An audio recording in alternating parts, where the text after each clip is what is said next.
What goes on inside the head of a champion who meticulously follows a list of rituals? The pre-match routine, towel neatly over the lap. He takes 2 water bottles from his bag. He hands one to the ball girl, who gives him another back before he lines them up. Labels always facing out. An energy gel. Now he's ready. Is this the behaviour of a superstitious man?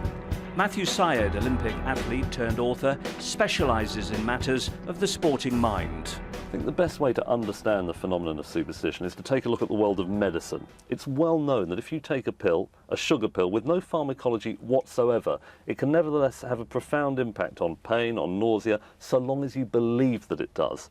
It's called the placebo effect. And superstition, if you really think that bouncing the ball a certain number of times is going to have an impact on your performance and you believe it deep within, it can liberate you to perform well. Why do sports people seem so superstitious? Johnny Wilkinson, the pre-kick routine in rugby, Paul Ince, who always used to want to leave the dressing room with his shirt off, Maria Sharapova in tennis, who likes to dance along the line. There's almost as many superstitions as there are sports people. I think it's all about doubt.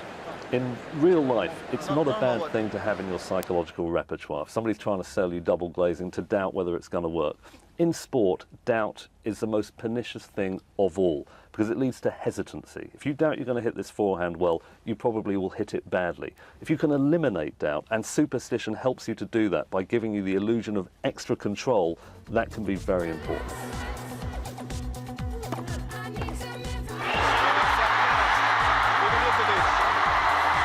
At last, the waiting is over.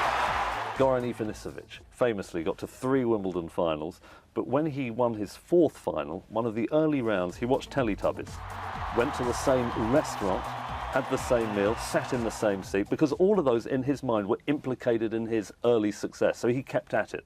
So it was specific to him at that time and place. If I was to do that, it wouldn't make any difference.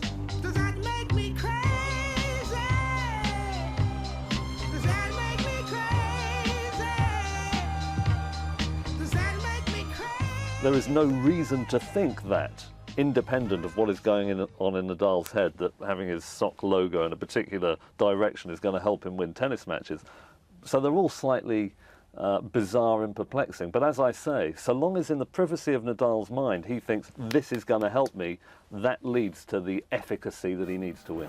He always puts the water bottles in specific places. There are 1 or 2 players who've suggested to me, if only we had the guts to go round to his side and kick him over as we're walking past his chair. If one of Nadal's opponents was to accidentally kick over his water bottles at the change of an end, would that have any effect on Nadal? What do you think he would do?